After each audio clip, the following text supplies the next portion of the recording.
The keys were still warm from the officer's hand when I sat in my dead son's car for the first time. I turned the ignition. The engine coughed once, then settled into a low hum. That is when the GPS screen flickered to life on its own. A saved address appeared. The label read, 2 words, for Dad.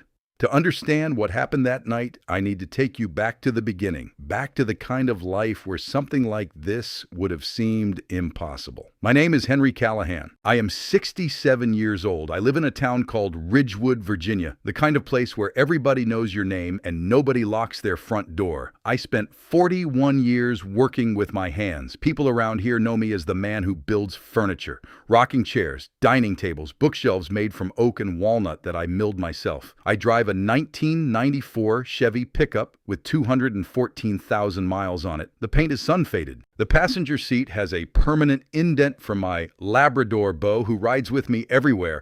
Every morning I wake at 5:15. I make 2 scrambled eggs and a cup of black coffee so strong it could strip varnish. Then I drive to Rose's Diner and sit at the same counter stool I have been sitting on for 23 years. Rose does not even ask anymore. She just slides the plate across. Nobody in Ridgewood knows what I did before I built furniture. 26 years in the Army Criminal Investigation Command.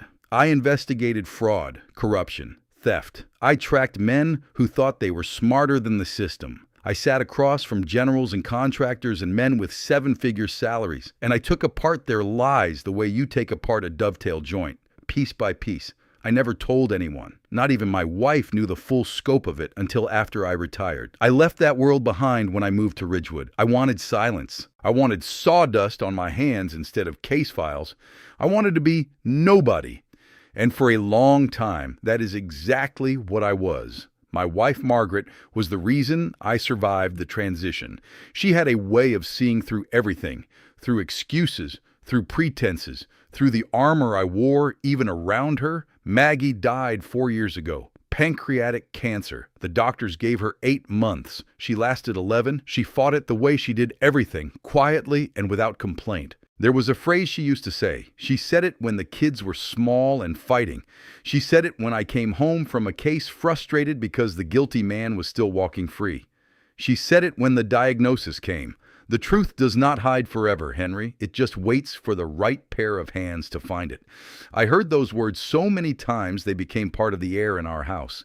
After she died, I kept making coffee for 2 every morning for almost a year before I caught myself. I would reach across the bed at night and find nothing but cold sheets.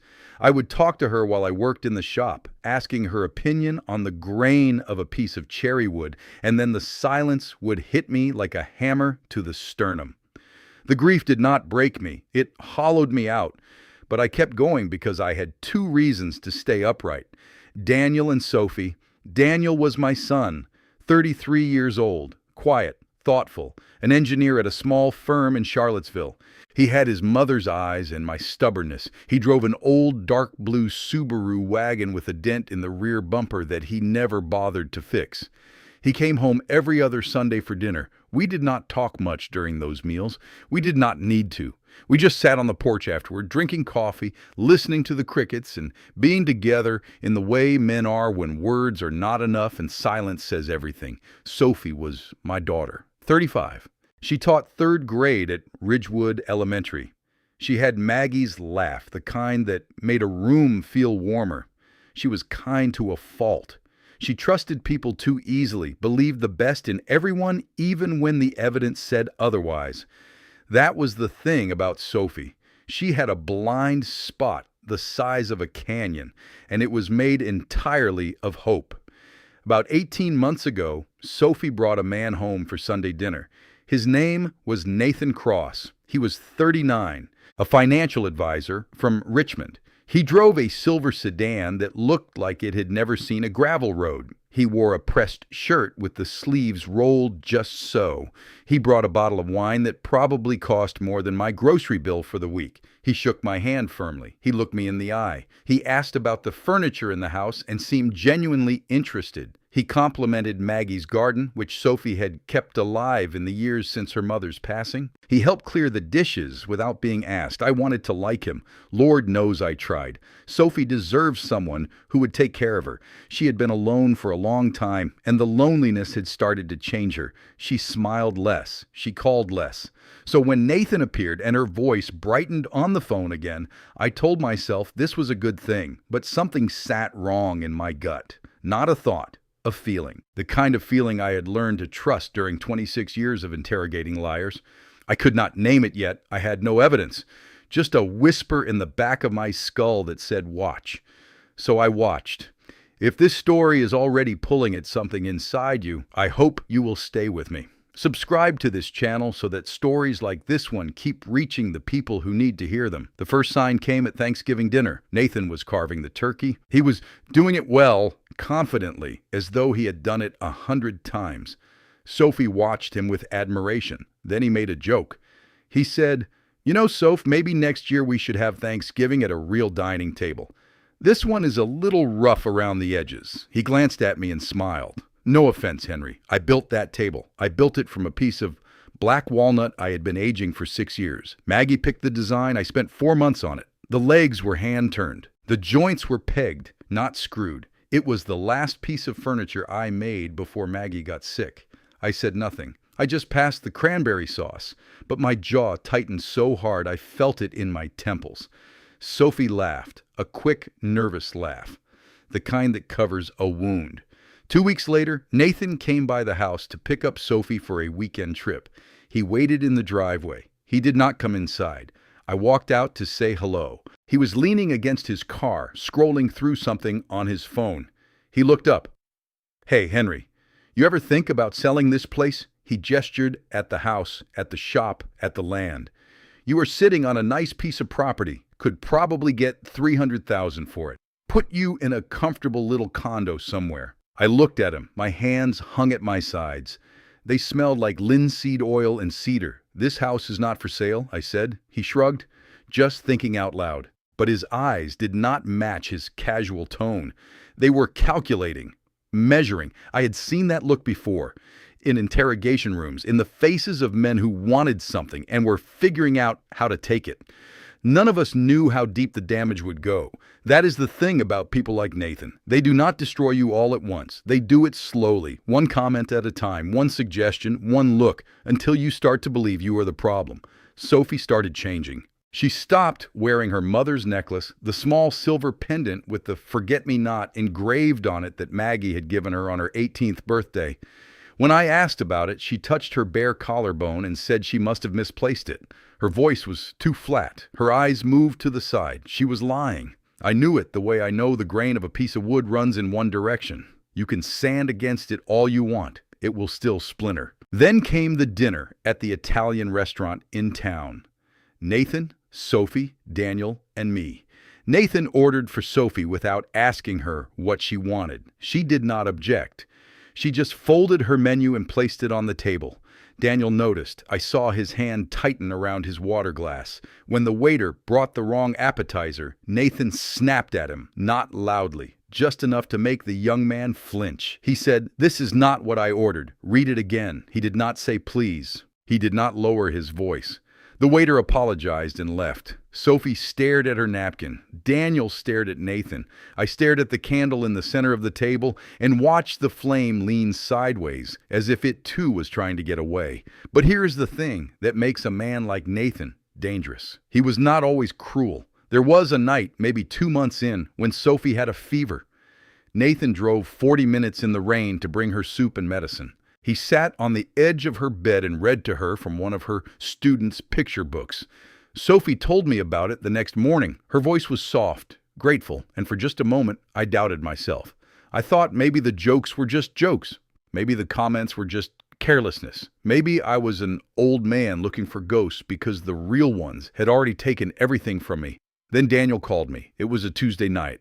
Late. His voice was low. He said, "Dad, I need to tell you something about Nathan, but not on the phone. Come to my place this weekend." I said I would. That weekend never came. Daniel died on a Thursday night. Single car accident on Route 12. Rainy night. His Subaru went off the road and hit an oak tree. The police said he lost control on a curve. Speed and wet pavement. They ruled it an accident. I identified the body. My son's face was bruised. His hands were still gripped around nothing. The smell of the hospital room was antiseptic and metallic and cold. I stood over him for a long time. I did not cry. Something behind my ribs turned to stone instead. The funeral was on a Saturday. The sky was the color of a dirty dish rag. Nathan stood beside Sophie.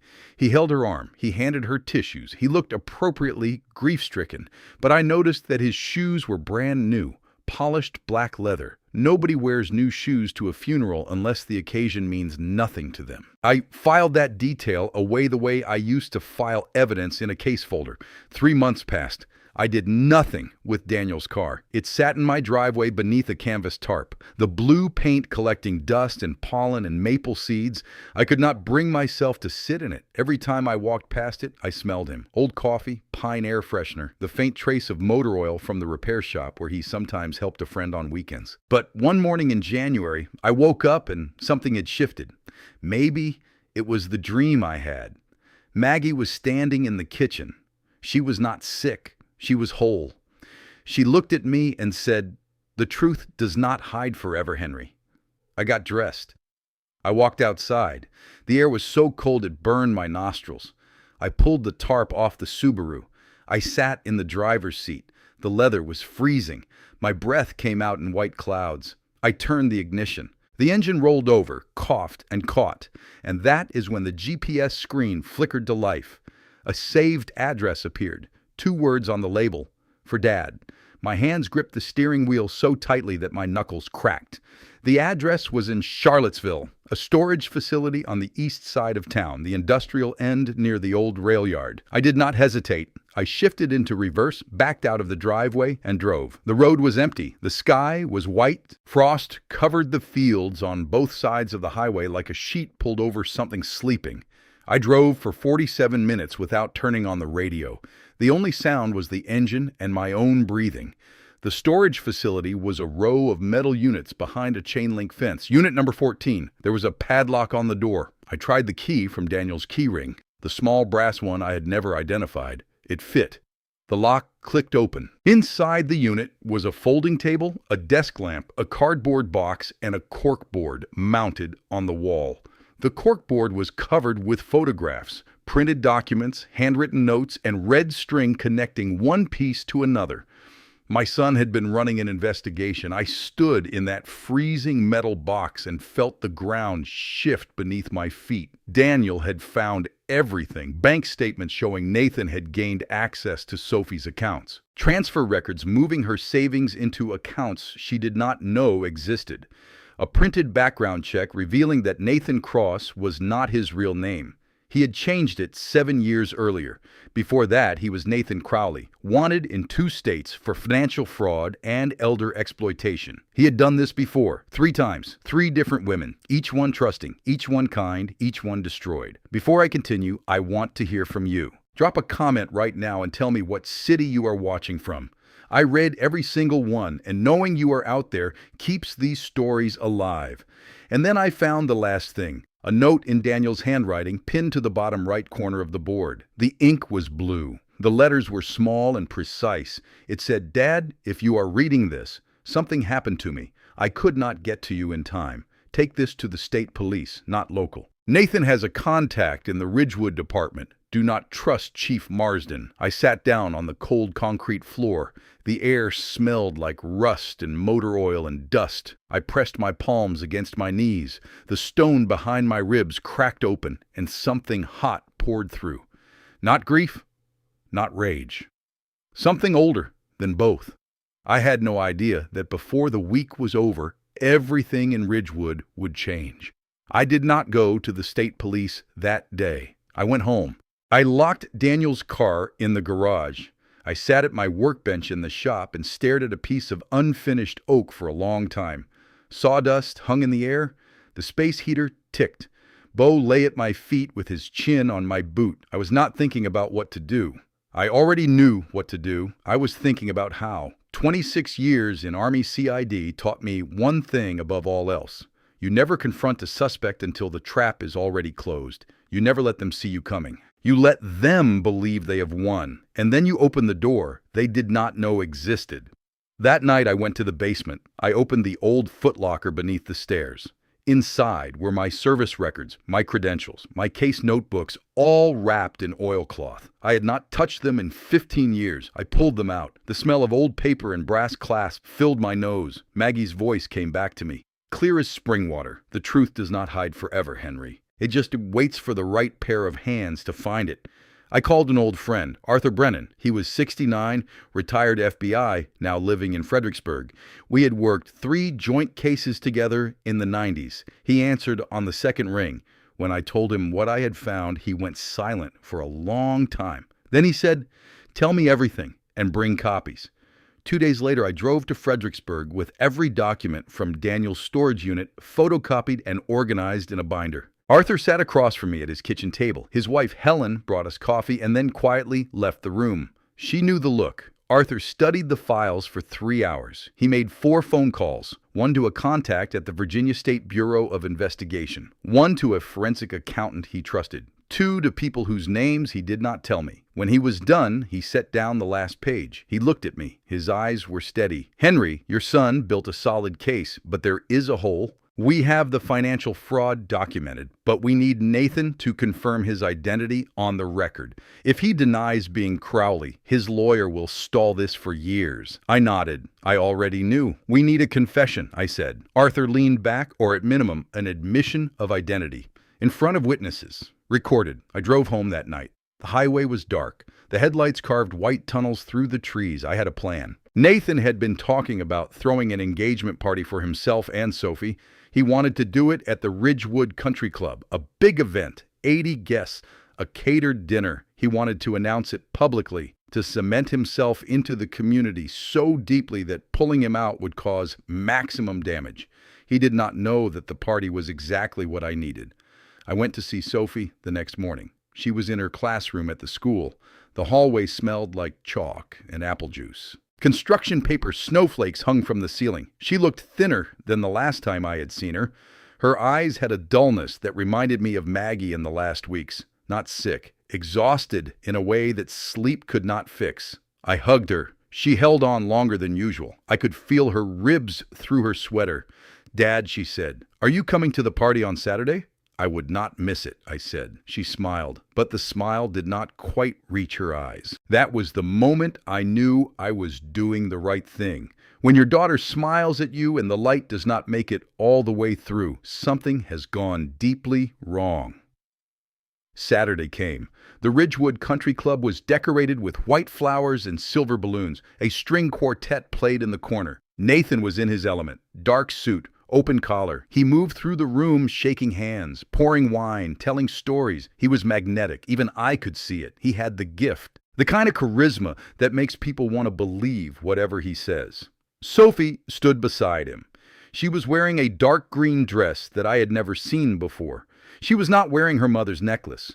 Her hand rested on Nathan's arm, but her fingers were not relaxed. They were pressed flat. Holding on to something she was afraid of losing, or afraid of keeping. The room was full, 83 people, teachers from Sophie's school, business owners from town, Nathan's associates from Richmond. Chief Marsden was there too, standing near the bar with a glass of scotch, laughing at something Nathan had said.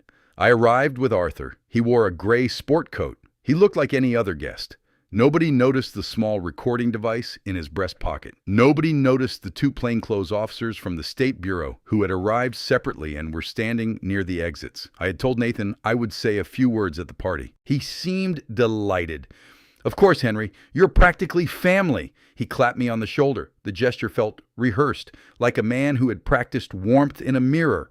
The dinner plates were cleared. Nathan stood up. He tapped his glass with a fork. The room went quiet. He gave a speech about love, about finding the right person, about how Sophie had changed his life. It was convincing. If I had not read Daniel's files, I might have believed every word. Then he gestured to me. He said, "And now a few words from Sophie's father, the man who raised the most incredible woman I have ever known." I stood up. My legs were steady, my hands were dry. I carried a leather folder. I walked to the front of the room. The chandelier light was warm. The room smelled like roast lamb and white roses. 83 faces looked at me. I could feel Arthur watching from table 9. I could feel the state officers near the doors. I opened the leather folder. I did not look at Nathan. I looked at Sophie. I said, "My wife Maggie used to say something that I carry with me every day. She said the truth does not hide forever. It just waits for the right pair of hands to find it." I paused. Then I said, "My son Daniel believed that too. That is why before he died, he built something, a record, a paper trail, a case file that any investigator in this country would recognize as thorough, precise, and devastating." I held up the first document. It was the identity change filing. I turned to Nathan. The color left his face in stages. First, his lips went pale, then his cheeks, then his forehead, like watching paint thinner strip a finish from a piece of wood. I said, "Nathan Cross is not your name. Your name is Nathan Crowley. You are wanted for financial fraud and elder exploitation in 2 states. You changed your identity 7 years ago. You have done this 3 times before. Each time to a woman who trusted you. Each time to a family that welcomed you in." I set the document on the table. The room was perfectly silent. The string quartet had stopped playing. Even the ice in the glasses seemed to stop clinking.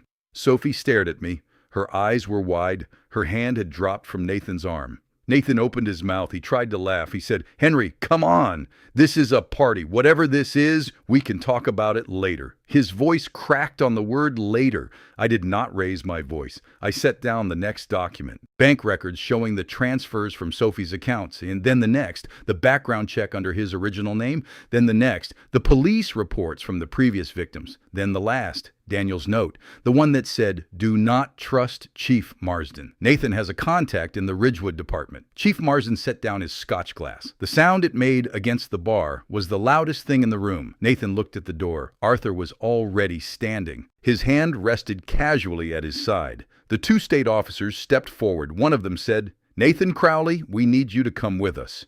There are outstanding warrants in your name, and we have additional questions regarding the death of Daniel Callahan." Sophie made a sound, not a scream, not a word, a single breath that came out broken. She looked at Nathan, she looked at me, she looked at the document spread across the table, and then she sat down, slowly, as if the strength had left her legs all at once. Nathan did not run. He did not fight. He stood perfectly still. The arrogance drained out of him like water through a cracked vessel. His jaw hung open. His hands trembled. He looked at me, and for the first time I saw something behind his eyes that was not performance. It was fear, the kind of fear that comes when a man realizes the game is over and there is no exit. He said nothing. He let the officers walk him out. The room erupted in whispers. I did not care about any of them. I walked to Sophie. I knelt beside her chair. She was crying, quiet tears, the kind that do not make a sound because the pain is too deep for noise. I took her hand. She gripped my fingers so tightly I felt the bones pressed together. "Dad," she whispered. Daniel knew. I nodded. "He was trying to protect you," I said. "He loved you more than you will ever understand." She pressed her face against my shoulder. I held my daughter in a room full of strangers and let her cry. The chandelier light was warm. The white roses were already wilting. In the weeks that followed, the full picture came together. The state investigation confirmed Nathan's real identity. The forensic accountant traced over $97,000 that had been moved out of Sophie's accounts. 2 of his previous victims came forward. The investigation into Daniel's accident was reopened. Tire marks on Route 12 that had been dismissed as skid patterns were re-examined. A mechanic found tool marks on the brake line of Daniel's Subaru that were not consistent with normal wear. Nathan Crowley was charged with fraud, identity theft, and financial exploitation. The brake line evidence led to an additional charge of vehicular tampering resulting in death. The case is still ongoing. I do not know how it will end, but I know my son's work will speak for itself. Sophie moved back to Ridgewood. She rented a small cottage on Elm Street, 3 blocks from the school. She painted the front door yellow. She planted marigolds along the walkway. She started wearing her mother's necklace again. The silver forget-me-not rested against her collarbone like it had always belonged there. I started going to the Veterans Breakfast at the American Legion Hall on Wednesday mornings. 8 old men around a long table. Scrambled eggs and bacon and coffee strong enough to strip varnish. We do not talk about what we did. We just sit together and eat and know that the man next to us understands something that does not need explaining. Sophie comes for dinner every Sunday now. She brings her own dish, usually a casserole. It is never as good as Maggie's, and we both know it, and we both eat every bite. We sit on the porch afterward. Bo lies between our chairs. The crickets sing in the dark. Sometimes Sophie asks about her mother. Tell me something she used to say, she will ask. And I tell her. I tell her about the way Maggie hummed while she washed dishes. I tell her about the time Maggie drove 40 miles in a snowstorm to bring soup to a neighbor she barely knew. I tell her about the truth not hiding forever, and Sophie nods because now she knows exactly what that means. One evening, Sophie's neighbor's little girl came over to play in the yard. She was 6 years old. She sat on the porch step and watched me sand a piece of cherry wood. She said, "What are you making?" "A rocking chair," I said. She thought about that for a moment. Then she said, "Is it for someone who is tired?" I looked at her. I set down the sandpaper. "Yes," I said, "it is for someone who is tired." She nodded, satisfied with the answer, and went back to chasing fireflies. Children see the world with a clarity that takes the rest of us a lifetime to recover. When I was young, I believed strength meant never showing weakness. I believed the strongest man in the room was the one who spoke the loudest and moved the fastest. Then the Army taught me that real strength is patience. It is sitting across from a man who is lying to your face and saying nothing until the truth does the work for you. But it took growing old to teach me the final lesson. Strength is not what you do when someone threatens you. Strength is what you build for the people you love when you know you will not be around forever. Daniel built something. He built a record of truth and left it where only I could find it. He protected his sister with patience and precision and love. He did not live to see it through, but his work survived. And that is the strongest thing a man can leave behind. Not money, not property, not a name on a building, a truth that outlasts him. If this story stayed with you, if it reminded you of someone you love or someone who loved you without ever needing to say it out loud, share it with them. Subscribe so you never miss a story like this one. And leave a comment telling me what moment hit you the hardest. Sometimes the people who need these words the most find them through someone like you.